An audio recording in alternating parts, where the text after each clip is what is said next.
नमस्कार.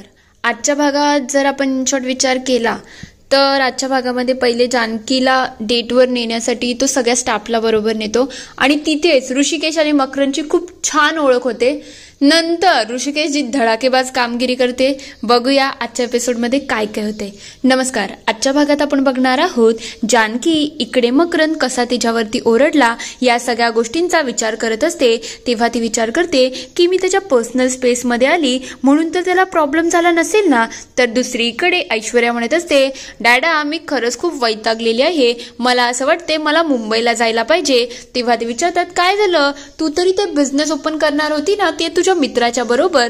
तेव्हा ती म्हणते हो ते तर मला माहिती आहे पण त्याला थोडा वेळ लागेल आणि ते फूड चेन आहे मग ते इतक्या इझिली होणार नाही. तेव्हा ते म्हणतात तू काळजी करू नको पोरा, तुला जे पाहिजे असेल ना ते तुझा बाप आहे ते सगळं मिळून देईल, आता मला थोडं काम आहे मी निघतो. ते लगेच तिथून निघून जातात. तेव्हा ऐश्वर्या विचार करते आता मी मकरंदशी बोलून घेते काय आहे त्याचं. तेवढ्यात मकरंद इकडे काळजीमध्येच असतो. ऐश्वर्याचा फोन येतो. तेव्हा तो विचारतो काय झालं ऐश्वर्या सगळं ठीक ना. तेव्हा ती म्हणते काय रे तुम्हाला भेटायला येणार होता पण अजून सुद्धा तू काय मला कॉन्टॅक्ट केला नाही, तू कशामध्ये एवढा बिझी आहेस, सांग की काय चाललं काय आहे. तेव्हा तू म्हणतो ऐश्वर्या खरंच ग मी खरंच कामामध्ये खूप जास्त बिझी आहे त्याच्यामुळे मला जमलं नाही. पण मला तुला एक प्रश्न विचारायचा आहे, जर आपल्यापासून कोणी चिडलेलं असेल किंवा आपण चुकून कोणावरती ओरडलो तर त्याला कसं मनवायचं. तेव्हा ऐश्वर्या म्हणते अच्छा माझा डाऊट खरा ठरला आहे, म्हणजे तुला कोणती तरी मुलगी आवडते ना, खरं खरं सांग. तेव्हा ते म्हणते तो नंतर बोलू ग, पहिले तुम्हाला काहीतरी सांग ना याच्यावरती काय मार्ग निघेल. तेव्हा ती म्हणते मार्ग तर हा आहे की तू तिला डिनरला घेऊन जाऊ शकतो, त्यानंतर मूवीला नेऊ शकतो, तिला एखादं गिफ्ट देऊ शकतो. तेव्हा तो म्हणतो अच्छा असं आहे का. तेव्हा ती म्हणते आता मला सांग तिचं नाव काय आहे, मला त्या मुलीशी भेटायचं आहे. तेव्हा ते म्हणतो ते नंतर बघू आता मला थोडं काम आहे. तेव्हा ऐश्वर्या विचार करते म्हणजे मकरंदला नक्कीच कोणीतरी आवडते, मला ती शोधणं कोण आहे हे खूप गरजेचं आहे. लवकरच मी हे शोधेल की ती मुलगी आहे तरी कोण. दुसरीकडे इकडे ती तिच्या कामामध्ये असते. तेवढ्यात तिथे मकरंद येतो आणि विचारतो जानकी एक इथे रेस्टॉरंट ओपन झालं आहे, आपण तिथे डिनरला जायचं का. तेव्हा ती म्हणते का काय गरज आहे तिथे जायची आणि मला खरंच जमणार नाही. तेव्हा तो म्हणतो असं कसं, मी सकाळी जरा जास्तच तुझ्यावरती ओरडलो. तेव्हा ती म्हणते बरोबर आहे मी तुझ्या पर्सनल स्पेसमध्ये येत होती ना म्हणून तू माझ्यावरती ओरडला. तेव्हा तो म्हणतो असं नाही आहे ग, जरा समजून घे, मी मुद्दाम काही केलं नाही, अचानक सगळं घडलं. तेवढ्यात ती म्हणायला लागते जाऊ दे, जर तुझ्या इथे काम करण्यासाठी आपल्याला एवढ्या सगळ्या गोष्टी करायला लागत असतील तर मला हे सगळं नाहीच पाहिजे. तेवढ्यात मकरंद म्हणतो अगं असं काहीच नाहीये, हे तुझा काहीतरी गैरसमज होत आहे. तो अक्षरशः जानकीचा हात पकडतो. ते बघता जानकी चिडते आणि त्याच्या एक सनकन कानाखाली लावते. हे सगळं मकरंदचं स्वप्न असतं. तेव्हा तो म्हणतो बरोबर आहे, जर मी जानकीला डायरेक्टली विचारलं तर ती खरंच माझ्या कानाखाली मारू शकते. मला काहीतरी वेगळा ऑप्शन शोधायला लागेल, असं काहीतरी करायला लागेल ज्याच्यामुळे मला तिला डायरेक्टली विचारायला लागणार नाही आणि गोष्टी सोप्या होऊन जातील. तेवढ्यात तिथे पिऊन दादा येतात. ते बघतात. तो विचारतो काय रे आपल्या इकडे मूवी थिएटर ओपन झालं आहे ना, मग तिथे कशा मूवी लागतात. तेव्हा तो म्हणतो हो साहेब आता तिथे नवीन मूवी लागली आहे आणि खरंच तिची रेटिंग सुद्धा चांगली आहे. हे ऐकल्यानंतर मकरंद म्हणायला तुम्ही एक काम करायचं का, आपण मूवीला जायचं का. तेव्हा तो म्हणतो आपण म्हणजे सगळ्यांनी जायचं का. तेव्हा तो म्हणतो हो सगळ्या स्टाफला सांग, काय कर रश्मी बाकी सगळ्यांना सांग आणि ती नवीन एम्प्लॉई आली आहे ना जानकी तिला सुद्धा सांग. तेव्हा तो म्हणतो ठीक आहे साहेब मी सगळ्यांना कळवतो. तो लगेच तिथून निघून जातो. हे सगळं केल्यानंतर मकरंदला खूप आनंद होत असतो की आता आम्ही जानकीला डायरेक्टली विचारलं नाही आणि पूर्ण स्टाफला घेऊन गेलो तर तिला डाऊट सुद्धा येणार नाही. त्याला हे सगळं करून खूप आनंद मिळालेला असतो. इकडे जानकी सांगत असते या फाईलमध्ये मी सगळं अपडेट केलं आहे मॅडम, तुम्ही एकदा चेक करून घ्या, मी रश्मीशी बोलूनच सगळं केलं आहे. तेवढ्यात तिथे पिऊन दादा येतात आणि म्हणतात जानकी मॅडम सरांनी ठरवलं आहे की आपण मूवीला जायचं. तेव्हा ती विचारते मूवीला आणि अचानक. तेव्हा तो म्हणतो मी सगळ्यांना नेऊन जातच असतो आणि पूर्ण स्टाफ मूवीला जाईल हे तर चांगलंच आहे ना. तेव्हा जानकी म्हणते बघ कामाचं काय, आज माझ्या कामाचा पहिला दिवस आहे आणि आजच जर असं मूवीला केलं मला पटत नाहीये हे. तेव्हा तो म्हणतो काम तर होत राहील, पण असं एक दुसऱ्याबरोबर गेट टुगेदर करणं गरजेचं आहे आणि माझ्या हिशोबाने जर आपण केलं तर हे खरंच खूप उपयोगी होईल. तेव्हा ती म्हणते ठीक आहे, जर सगळेच रेडी असतील तर मला काही हरकत नाही. तेव्हा तो म्हणतो पण मला माहिती आहे, तू काळजी करू नको, आपण लवकरच तिकडून येऊ, म्हणजे कोणाला काही प्रॉब्लेमच होणार नाही आणि सगळे वेळेवरती येतील.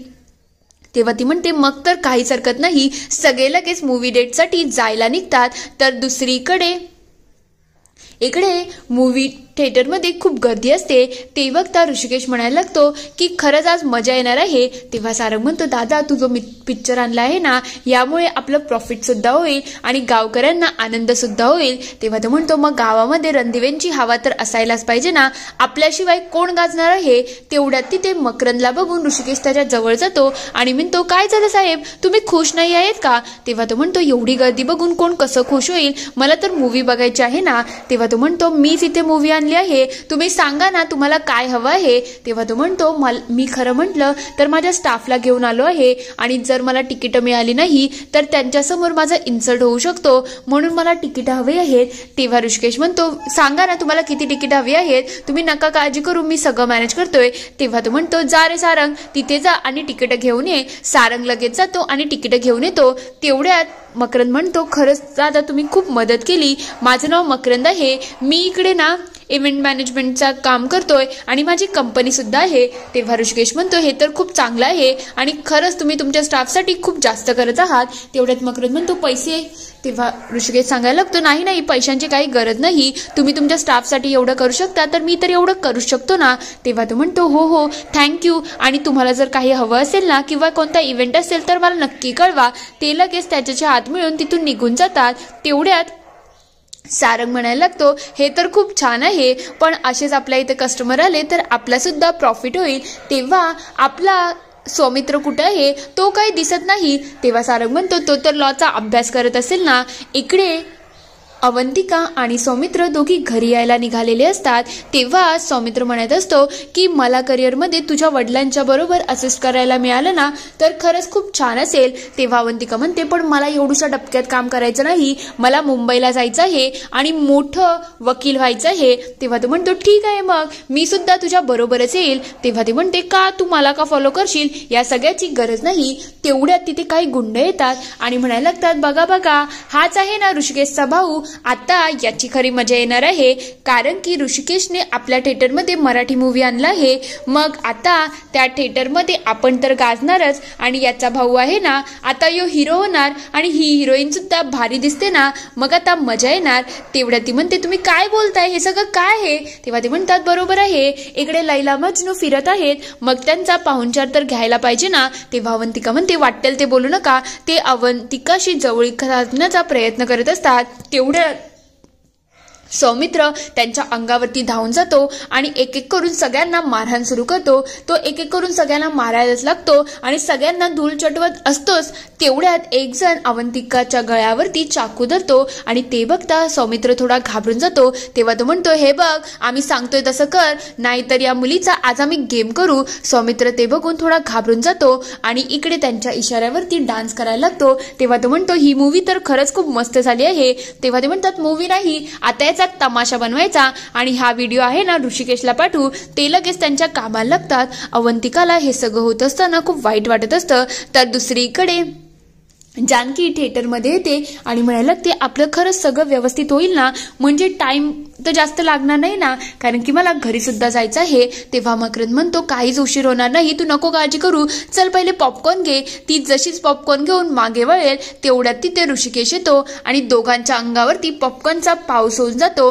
तेव्हा ती म्हणायला लागते तू इथे काय करतोय. तेव्हा ती म्हणते तू जत्रेवाली तू इथे काय करते ग. तेव्हा ती म्हणते बरोबर आहे, या माणसाची तर सवयच आहे ना, जिथे भेटेल तिथे मुलींना छेडायचं, त्यांच्या मध्ये मध्ये करायचं. तेव्हा तो म्हणतो काय गरज नाहीये हे, आणि तुम्हाला वाटेल ते बोलू नको, मी उदंड नाही आहे. खरं म्हटलं तर तुझी चूक आहे, तू येऊन जाऊन सगळ्यांना धडकच मारत असते. तेव्हा मकरंद म्हणतो काय चाललंय तुमचं, एवढी का बनताय. तेव्हा तो म्हणतो बरोबर मकरंद, ही तुझ्या स्टाफ मधली मेंबर आहे का. बरोबर आहे, तू जेव्हा इंटरव्ह्यू इंटरव्ह्यू घेत होता तेव्हा हिच्या पायाची टेस्ट का नाही केली, हिला सवयच आहे, हिच्या पायामध्ये जीवच नाही आहे, म्हणजे जिथे तिथे धडकतच असते. तेव्हा जानकी म्हणते, ए जास्त बोलू नको, आणि तू कोण आहेस रे, उडण टप्पू का, इकडे तिकडे फिरत असतो, मुलींची छेड काढत असतो.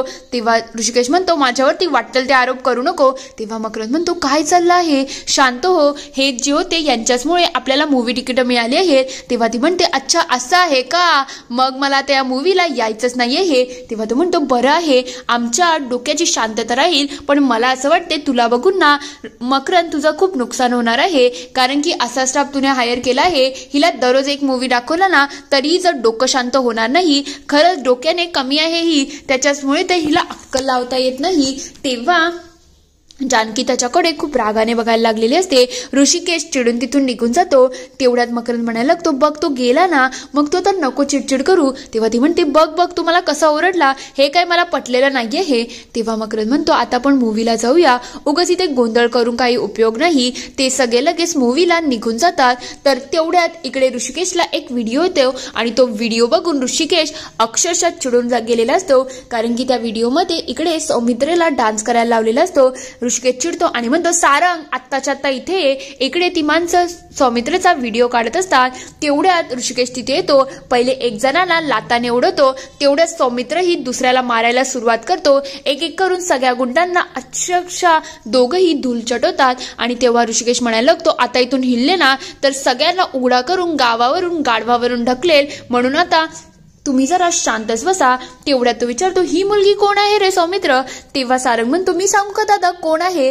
तेव्हा सौमित्र म्हणतो, नको नको मी सांगतोय दादा, ही माझी मैत्रीण आहे. तेव्हा तो विचारतो, पण हिचं नाव काय आहे, कोणी मला काही सांगत का नाही. तेव्हा सारंग आणि सगळे एकत्रच म्हणतात, अवंतिका. दादा खरंच तुम्ही खरंच खूप मदत केली. तेव्हा ऋषिकेश म्हणतो, एक काम कर सौमित्र, या मुलीला घरी सोडवायला गाडी घेऊन जा, आपण नंतर बाकी सगळं बोलू. तो लगेच त्याला तिथून पाठवून देतो. पुढील भागात आपण बघणार आहोत इकडे जानकीच्या मागे काही गुंड लागलेले असतात. तेवढ्यात तिथे ऋषिकेश बसलेला असतो. ते बघता ती त्याच्या जवळ येते आणि म्हणते, माझ्या मागे गुंड लागला आहे, प्लीज माझी हेल्प कर. तेव्हा तो म्हणायला लागतो, का मी तुझी हेल्प करू, तुझ्यामध्ये हिंमत आहे, त्या हिंमतला वापर आणि त्याला स्वतःहून चपलीने फोडून टाक. तेवढ्यात तो गुंडा येतो आणि त्या गुंडाला डायरेक्टली जानकी चपलीने फोडायला सुरुवात करते. तेव्हा ती म्हणते, थँक्यू, खरंच तुम्ही खूप मदत केली. तेव्हा तो म्हणतो, असं पुन्हा कधी झालं ना तर खंबीरपणे उभं राहायचं, असं घाबरायचं नाही, कारण की तू स्त्री आहेस, स्वतःचं रक्षण तुला करता यायला पाहिजे. तर ऋषिकेश लगेच तिला घरी सोडवायला बाईकवरती घेऊन जातो. इथे हा एपिसोड संपतो. आता खरंच या सगळ्यामुळे का होईना ऋषिकेश जानकी मधला दुरावा कमी होईल का, तुम्हाला काय वाटतं ते मला कमेंटमध्ये नक्की कळवा. व्हिडिओ आवडला असेल तर लाईक करा, शेअर करा आणि चॅनलला सबस्क्राईब करून घंटी वाजवायला विसरू नका. नवीन व्हिडिओजच्या नोटिफिकेशनसाठी. व्हिडिओ बघितल्याबद्दल धन्यवाद.